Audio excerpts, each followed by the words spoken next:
నమస్కారం, వార్తలకు స్వాగతం. ముందుగా ముఖ్యాంశాలు. కేంద్రంలోని మోదీ ప్రభుత్వం, రాష్ట్రంలోని చంద్రబాబు ప్రభుత్వాలు సంయుక్తంగా కార్మికుల పట్ల అనుసరిస్తున్న దుర్మార్గపు విధానాలను నిరసిస్తూ జూలై 9న సార్వత్రిక సమ్మెకు సన్నద్ధం కండి. ఆశా వర్కర్ల జిల్లా శిక్షణ తరగతుల్లో సిఐటియు జిల్లా ప్రధాన కార్యదర్శి కందారపు మురళి పిలుపు. ఇందిరా మైదానం వద్ద అర్ధరాత్రి సమయంలో కొంతమంది యువకులు బర్త్డే పార్టీ చేస్తున్నట్లు గుర్తించిన నైట్ బిట్ నిర్వహిస్తున్న drone camera. Tirupati special party police సిబ్బంది ఘటనా స్థలానికి వెళ్లి బర్త్డే పార్టీ చేసుకుంటున్న యువకులను అదుపులోకి తీసుకుని మరోసారి రోడ్డు మీద బర్త్డే పార్టీలు చేసుకుంటే చర్యలు తీవ్రంగా ఉంటాయని యువకులను హెచ్చరించిన పోలీసులు. హైదరాబాద్ లో మహా న్యూస్ ఆఫీస్ పై దాడిని ఖండిస్తూ నిరసన కార్యక్రమం చేపట్టిన పలువురు ప్రింట్ మరియు ఎలక్ట్రానిక్ మీడియా సభ్యులు. నిజాలు నిర్భయంగా రాస్తున్న మీడియా సంస్థలపై దాడి చేసిన దుండగులను కఠినంగా శిక్షించాలని డిమాండ్. వార్తల్లోని వివరాలు. కేంద్రంలోని మోదీ ప్రభుత్వం, రాష్ట్రంలోని చంద్రబాబు ప్రభుత్వాలు సంయుక్తంగా కార్మికుల పట్ల అనుసరిస్తున్న దుర్మార్గపు విధానాలను నిరసిస్తూ జూలై 9వ తేదీన నిర్వహింప తలపెట్టిన దేశవ్యాప్త సార్వత్రిక సమ్మెలో ఆశా వర్కర్లు భాగస్వాములు కావాలని సిఐటియు జిల్లా ప్రధాన కార్యదర్శి కందారపు మురళి పిలుపునిచ్చారు. ఆదివారం ఉదయం వేమన విజ్ఞాన కేంద్రంలో జరిగిన ఈ శిక్షణ తరగతులలో కందారపు మురళి ముఖ్య అతిథిగా పాల్గొని ప్రసంగించారు. ఆశా, అంగన్వాడీ, మధ్యాహ్న భోజనం వర్కర్లు, స్కీమ్ వర్కర్లుగా దేశవ్యాప్తంగా కోట్లాది మంది ప్రజలకు సేవలు అందిస్తున్న వారి పట్ల కేంద్ర రాష్ట్ర ప్రభుత్వాల వైఖరులు దారుణంగా ఉన్నాయని విమర్శించారు. స్కీమ్ వర్కర్లను కార్మికులుగా గుర్తించమని అనేక ఏళ్లుగా సిఐటియు పోరాడుతున్నా పట్టించుకోవటం లేదని మురళి గుర్తు చేశారు. ఆశా వర్కర్లు తిరుపతి జిల్లాలో పోరాడుతున్న తీరును ఆయన ఈ సందర్భంగా అభినందించారు.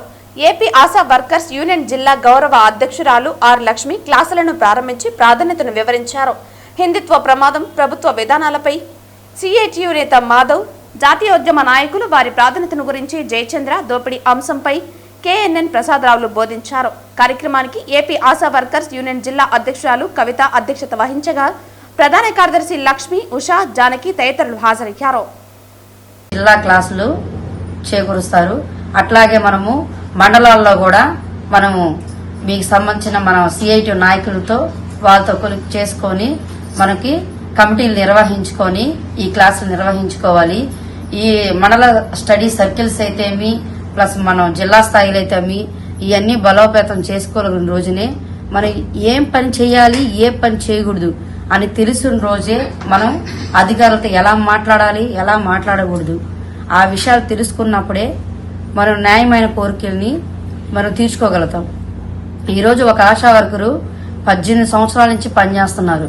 ఒకప్పుడు 25 రూపాయల జీతం, 25 రూపాయల జీతం, ఆ 25 రూపాయలు చెక్ రాసిస్తే ఆ బ్యాంకుల చుట్టూ తిరిగేదానికి ఆ 25 రూపాయలు సరిపోయాయి. ఇప్పుడు 10,000 అంటున్నారు. 2006 సంవత్సరంలో ఉన్న ధరలెట్టున్నాయి, 2025 సంవత్సరంకు ఉన్న ధరలెట్టున్నాయి. 25 రూపాయలు ఆ రోజు ఎంత ఉండింది, ఈ రోజు ఎట్లా ఉన్నాయి? ఆ 10,000తోనే సరిపోవట్లేదు మనకు. మనం ఒక ఏఎన్సీని తీసుకోవాలన్నా, డెలివరీకి తీసుకోవాలన్నా, ఆ ఏఎన్సీని ఏదన్నా ఇబ్బంది అయ్యి అనిమిక్ గా ఉంటే ఆమెకి ఐరన్ సుక్రోజ్ ఎక్కించాలన్నా, లేదా బిడ్డకి ఏదైనా హెల్త్ బాగాలేకపోయినా, అక్కడ మన ఏరియాలో ఉండే ఎవరికైనా సీజనల్ డిసీజ్ ఏదైనా వ్యాధులు వచ్చినా, వాళ్ళకి ఏదైనా ప్రాబ్లం అయినా, యాక్సిడెంట్లు అయినా, ఏదైనా ముందు ఎత్తుకునేది ఒక ఆశా వర్కర్స్ మాత్రమే. తిరుపతి జిల్లా ఎస్పీ హర్షవర్ధన్ రాజు ఆదేశాలతో Indira Priyadarshini market, cotton mill area ప్రాంతాల్లో పోలీసు సిబ్బంది అధునాతన మ్యాట్రిక్ థర్మల్ 4తో నైట్ బిట్ నిర్వహించారు. ఇందిరా మైదానం వద్ద అర్ధరాత్రి సమయంలో కొంతమంది యువకులు బర్త్డే పార్టీ చేస్తున్నట్లు నైట్ బిట్ నిర్వహిస్తున్న డ్రోన్ కెమెరా కంటపడింది. వెంటనే స్పందించిన తిరుపతి స్పెషల్ పార్టీ పోలీసు సిబ్బంది ఘటనా స్థలానికి వెళ్లి బర్త్డే పార్టీ చేసుకుంటున్న యువకులను అదుపులోకి తీసుకున్నారు. స్థానిక పోలీస్ స్టేషన్ కు తీసుకువెళ్లి యువకులకు కౌన్సిలింగ్ ఇవ్వడంతో పాటు వారి తల్లిదండ్రులకు ఫోన్ చేసి సమాచారం ఇవ్వడం జరిగింది. మరోసారి రోడ్డు మీద బర్త్డే పార్టీలు చేసుకుంటే చర్యలు తీవ్రంగా ఉంటాయని యువకులను హెచ్చరించడం జరిగింది. రాత్రి సమయాల్లో తమ బిడ్డలు ఎక్కడికి వెళ్తున్నారు, ఏం చేస్తున్నారు అనే దానిపై ప్రత్యేక దృష్టి పెట్టాలని తల్లిదండ్రులకు వారు సూచించారు. సమయం దాటిన తర్వాత ఇంటికి రాని పక్షంలో ఏం చేస్తున్నారు, ఎక్కడ ఉన్నారు అనేది ప్రతిరోజు ప్రశ్నిస్తే తప్పకుండా తమ బిడ్డలు సమయానికి ఇంటికి వస్తారని అన్నారు. తమ బిడ్డలు చెడు మార్గంలో వెళ్తున్నారంటే అందులో కుటుంబ సభ్యుల పాత్ర కూడా ఉంటుందన్న విషయాన్ని గుర్తు చేశారు. ఇప్పటికైనా సరే తల్లిదండ్రులు స్పందించి తమ బిడ్డలు ఎక్కడున్నారో, ఏం చేస్తున్నారో అన్నదానిపై ప్రత్యేక శ్రద్ధ పెట్టాల్సిన అవసరం ఎంతైనా ఉందని తిరుపతి పోలీసు సిబ్బంది అన్నారు.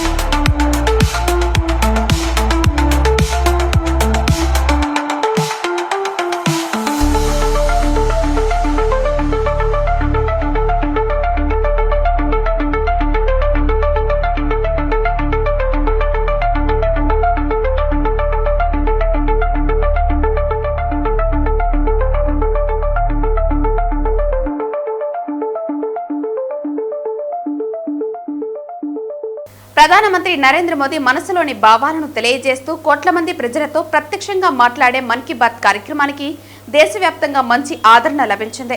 ఈ కార్యక్రమాన్ని బీజేపీ సాంస్కృతిక విభాగ అధ్యక్షులు గుండాల గోపీనాథ్ రెడ్డి ఆధ్వర్యంలో తిరుపతి వాసులు ఆసక్తిగా తిలకించారు. ఈ కార్యక్రమాన్ని బీజేపీ సాంస్కృతిక విభాగ అధ్యక్షులు గుండాల గోపీనాథ్ రెడ్డి ఆధ్వర్యంలో తిరుపతి వాసులు ఆసక్తిగా తిలకించారు. ప్రతి నెల చివరి ఆదివారం జరిగే మన్ కీ బాత్ కార్యక్రమాన్ని తాము తప్పకుండా వీక్షిస్తున్నామని, ప్రధానమంత్రి కొత్త విషయాలను తెలియజేస్తున్నారని గుండాల గోపీనాథ్ రెడ్డి తెలియజేశారు. మన్ కీ బాత్ కార్యక్రమం స్ఫూర్తిదాయకమంటున్నారు. ఈ కార్యక్రమంలో బీజేపీ జిల్లా సాంస్కృతిక విభాగ convener Gundala Gopinath, BJP north మండల అధ్యక్షులు లోక ప్రభాకర్ నాయుడు, స్థానికులు మరియు బీజేపీ నాయకులు జనార్దన్ రెడ్డి తదితరులు పాల్గొన్నారు. నరేంద్ర మోడీ గారి మనసులోని మాట మన్ కీ బాత్ కార్యక్రమం ప్రతి నెల చివరి ఆదివారం డిడి ఛానల్లో మేము తప్పకుండా వీక్షిస్తున్నాము. ఈరోజు కూడా మన్ కీ బాత్ కార్యక్రమాన్ని వీక్షించాము. దానిలో మనకి దేశంలో జరిగే అన్ని ఆసక్తికరమైన విషయాలు, మంచి విషయాలు, ఉపయోగపడే విషయాలన్నీ దీంట్లో మన గౌరవ ప్రధాని నరేంద్ర మోడీ గారు మనతో పంచుకుంటారు. ఈరోజు కూడా మొన్న యోగా దినోత్సవం ఒక యజ్ఞంలాగా చేశాము. ప్రతి ఒక్కరికి యోగా దినోత్సవ శుభాకాంక్షలు తెలియజేస్తూ మన మోడీ గారు ప్రతి ఒక్కరూ యోగా చేశారు, అందరినీ అభినందించారు. అలాగే ఎన్నో విషయాలు మనకి దీనిలో తెలియపరుస్తుంటారు. ముఖ్యంగా ఈ తీర్థయాత్రలు మొన్న జగన్నాథ రథయాత్ర బ్రహ్మాండంగా జరిగింది. ఒరిస్సాలో కానీ గుజరాత్లో కానీ ఇలాగా ఈ ప్రతి ఒక్క యాత్ర సుఖవంతం కావాలని ఇప్పుడు మన మానస సరోవర యాత్ర వెళ్తున్న వారికి అందరికీ యాత్ర దిగ్విజయంగా పూర్తి చేసుకుని రావాలని శుభాకాంక్షలు మోడీ గారు తెలియజేశారు.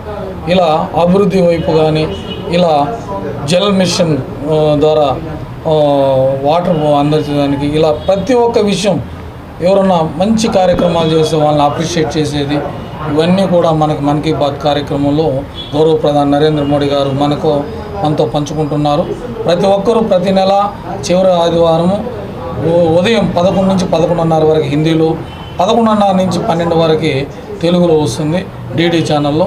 తప్పకుండా వీక్షించండి ప్రతి ఒక్కరూ అని నేను తెలియజేసుకుంటూ గౌరవ ప్రధాని నరేంద్ర మోడీ గారికి ధన్యవాదాలు.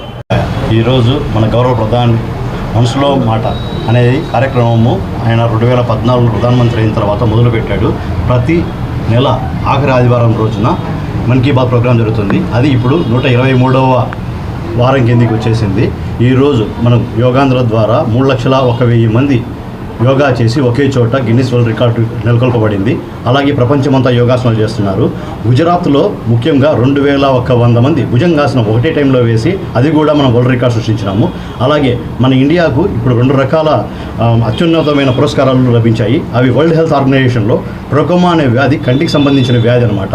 అది లేని దేశంగా మనల్ని వరల్డ్ హెల్త్ ఆర్గనైజేషన్ ప్రకటించింది. దానికోసం మన హెల్త్ ఆర్గనైజేషన్స్ వాళ్ళు అవ్వచ్చు, మన కార్యకర్తలు అవ్వచ్చు, నిర్విరామంగా కృషి చేసి కంటి చూపు పోకోకుండా దాన్ని కాపాడగలిగారు. అలాగే జలజీవన్ మిషన్ ద్వారా ప్రతి ఇంటికి నిరుపేద కుటుంబానికి కూడా మంచినీటి సౌకర్యాన్ని అందించగలిగారు.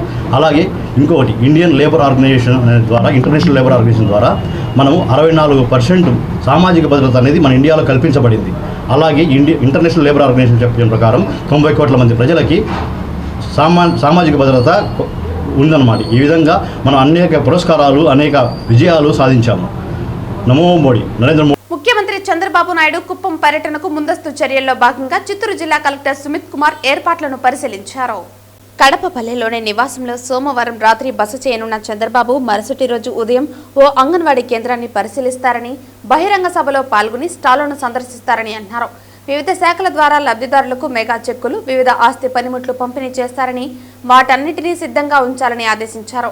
టాటా కన్సల్టెన్సీ భాగస్వామ్యంతో కుప్పం ప్రభుత్వ ఆసుపత్రిలో ఏర్పాటు చేసిన డిజిటల్ సర్వే సెంటర్ను ప్రారంభించడంతో పాటు అధికారులతో సమీక్ష ఉంటుందన్నారు. ఇందుకు తగిన విధంగా సిద్ధం కావాలని డిఎంహెచ్ఓ, డీసీహెచ్ఎస్లను ఆదేశించారు. DPO, Kuppam municipal commissioner, MPDO ఆధ్వర్యంలో శాంతిపురం, కుప్పం మండలాల ప్రధాన కేంద్రాల్లో పరిసరాలు పరిశుభ్రంగా ఉంచుకోవాలని, బహిరంగ స్థలంలో బ్యారికేడ్లు పటిష్టంగా ఏర్పాట్లు చేయాలని ఆదేశించారు. హెలిప్యాడ్ వద్ద సీఎం పర్యటించే ప్రదేశాల్లో పటిష్టమైన భద్రత చేపట్టాలని సూచించారు. బహిరంగ సభ వద్ద తాగునీరు, వైద్య శిబిరాలు ఏర్పాటు చేయాలన్నారు. వివిధ శాఖల పరిధిలో జరుగుతున్న అభివృద్ధి పనులపై సమగ్ర డిపిఆర్ తయారు చేసుకోవాలన్నారు. బహిరంగ సభ వద్ద జేసీ ఆధ్వర్యంలో కార్యక్రమాలు చేపట్టాలని తెలిపారు.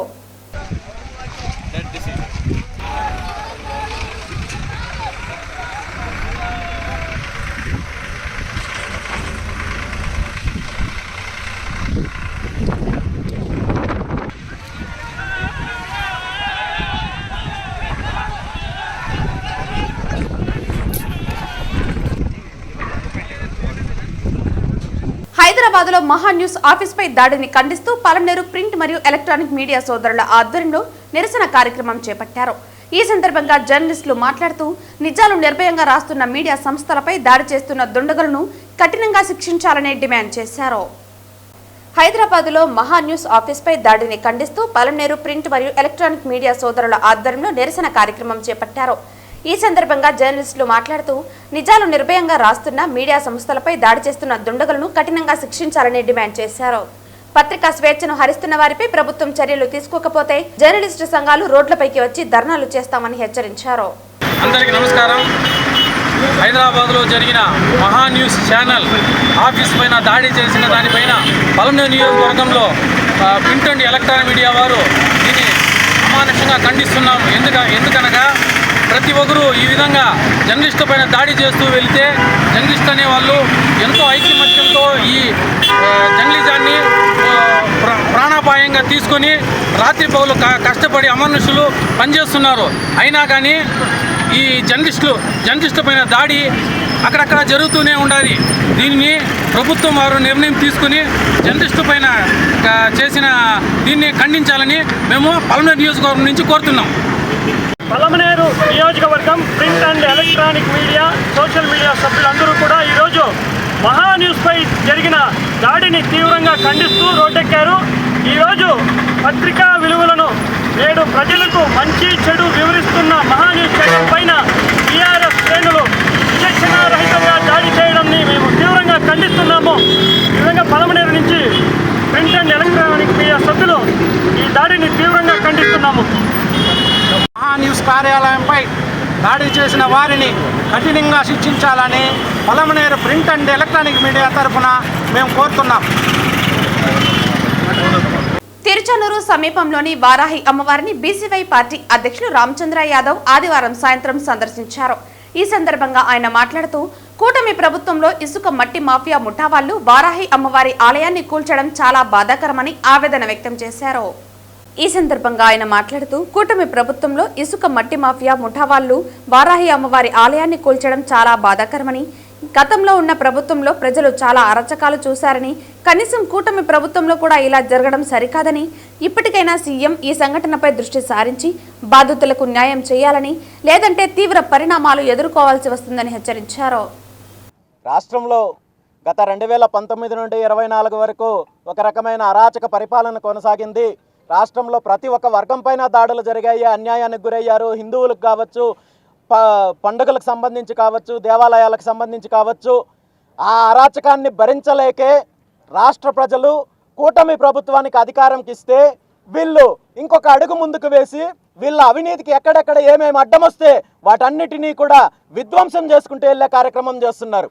దీన్ని ప్రశ్నించాల్సిన ప్రతిపక్ష నాయకుడు ఈరోజు రోడ్ల మీదకి వచ్చి బల ప్రదర్శన చేసుకుంటూ జనాలను చంపే కార్యక్రమం చేస్తున్నారు తప్ప రాష్ట్రంలో జరుగుతున్న అవినీతి కార్యక్రమాలపైన కానీ, ప్రజా వ్యతిరేక విధానాలపైన కానీ, దేవాలయాలకు సంబంధించిన ఏదైతే విధ్వంసాలు జరుగుతున్నాయో వీటిపైన కానీ ప్రతిపక్షం స్పందించే పరిస్థితుల్లో లేదు. ఖచ్చితంగా ఈ విషయంలో ప్రభుత్వం ఇప్పటికైనా కళ్ళు తెరవాలి. ఖచ్చితంగా జరిగిన తప్పులను సవరించుకోవాలి. ఎవరైతే తప్పు చేశారో వాళ్ళ మీద చర్యలు తీసుకోవాలి. మళ్ళీ ఇలాంటి తప్పులు జరగకుండా, పునరావృతం కాకుండా ప్రభుత్వం చర్యలు తీసుకోవాలి. వార్తలు ముగించే ముందు ముఖ్యాంశాలు మరోసారి. కేంద్రంలోని మోదీ ప్రభుత్వం, రాష్ట్రంలోని చంద్రబాబు ప్రభుత్వాలు సంయుక్తంగా కార్మికుల పట్ల అనుసరిస్తున్న దుర్మార్గపు విధానాలను నిరసిస్తూ జూలై 9న సార్వత్రిక సమ్మెకు సన్నద్ధం కండి. ఆశా వర్కర్ల జిల్లా శిక్షణా తరగతుల్లో సిఐటియు జిల్లా ప్రధాన కార్యదర్శి కందారపు మురళి పిలుపు. ఇందిరా మైదానం వద్ద అర్ధరాత్రి సమయంలో కొంతమంది యువకులు బర్త్డే పార్టీ చేస్తున్నట్లు గుర్తించిన నైట్ విట్ నిర్వహిస్తున్న drone camera. Tirupati special party police సిబ్బంది ఘటనా స్థలానికి వెళ్లి బర్త్డే పార్టీ చేసుకుంటున్న యువకులను అదుపులోకి తీసుకుని మరోసారి రోడ్డు మీద బర్త్డే పార్టీలు చేసుకుంటే చర్యలు తీవ్రంగా ఉంటాయని యువకులను హెచ్చరించిన పోలీసులు. హైదరాబాద్ లో మహా న్యూస్ ఆఫీస్ పై దాడిని ఖండిస్తూ నిరసన కార్యక్రమం చేపట్టిన పలువురు ప్రింట్ మరియు ఎలక్ట్రానిక్ మీడియా సభ్యులు. నిజాలు నిర్భయంగా రాస్తున్న మీడియా సంస్థలపై దాడి చేసిన దుండగులను కఠినంగా శిక్షించాలని డిమాండ్. ఈ వార్తలు ఇంతటితో సమాప్తం. తిరిగి వార్తల్లో మళ్ళీ కలుద్దాం. అంతవరకు సెలవు. నమస్కారం.